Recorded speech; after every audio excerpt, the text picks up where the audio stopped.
নরসিংদীতে শক্তিশালী ভূমিকম্পে দেয়াল চাপায় ৩ জনের মৃত্যু হয়েছে। জেলা জুড়ে শতাধিক ভবনে ফাটল ধরেছে। জেলা সদর সহ বিভিন্ন হাসপাতালে চিকিৎসা নিচ্ছেন শতাধিক রোগী। আজ শুক্রবার সকাল ঠিক 10টা 38 নরসিংদীতেই প্রথম অনুভূত হয় শক্তিশালী ভূমিকম্প। স্কেলে যার মাত্রা ছিল 5.2। উৎপত্তি স্থল ঘোড়াশাল সার কারখানা এলাকা। এরপর পুরো নরসিংদীর বিভিন্ন স্থানে ভবন ধসের ঘটনা ঘটে। এতে কমপক্ষে 80 জন আহত হয়েছেন। পলাশ উপজেলার মালিতা পশ্চিম পাড়ায় মাটির ঘরের দেয়াল চাপায় নিহত হন 75 বছর বয়সী বৃদ্ধ। এছাড়াও শহরের গাবতলীতে একটি বাসায় দেয়াল চাপায় প্রাণ হারায় 10 বছরের শিশু ওমর সহ আরও একজন।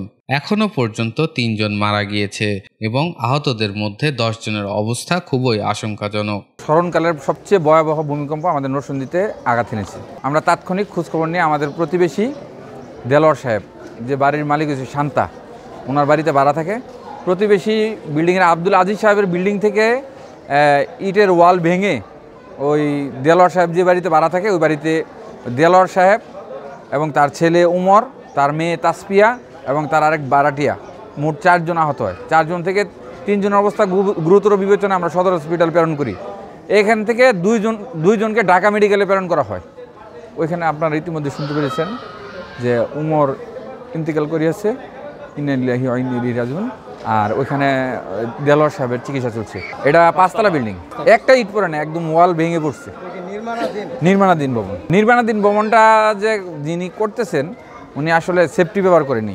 পলাশ, শিবপুর, রায়পুরা, মনোহরদী, বেলাবো ও মাধবদী সব উপজেলাতেই ব্যাপক ক্ষয়ক্ষতির খবর এসেছে। ঘোড়াশাল পৌর এলাকার নতুন বাজার গ্রামের ইসহাক মিয়ার বাড়ি সম্পূর্ণ ধসে পড়েছে।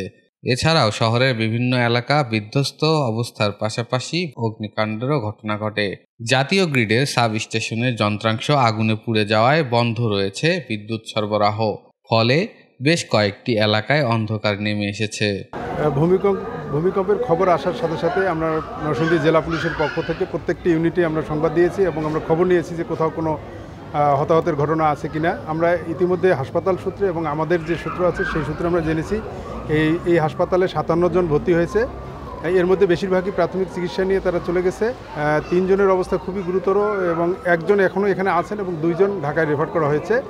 এখন পর্যন্ত যে খবরটা আমাদের কাছে সেটা হলো যে গাবতলী মাদ্রাসার পাশে একটা নির্মাণাধীন বিল্ডিংয়ের ভবনের একটা ওয়াল ভেঙে পাশের বিল্ডিংয়ের কার্নিশে পড়ে যায় এবং ওই বিল্ডিং থেকে ওই পরিবারে একটা ছোট বাচ্চা সহ তার 2টা বাচ্চা সহ ওই মালিক বের হইতে যাওয়ার সময় ইট পড়ে এরা আহত হন এবং এরা এখন হাসপাতালে 2 জন আছে, অবস্থা খুবই গুরুতর। ঢাকায় যে ছোট বাচ্চাটা রেফার করা হয়েছে 10 বছর বয়স, ওমর নাম, সে মৃত্যুবরণ করেছে। এই তথ্যটা আমরা পেয়েছি। পলাশের তথ্যটা এখন আমরা নিশ্চিত হতে পারিনি, আমরা তথ্য নিচ্ছি।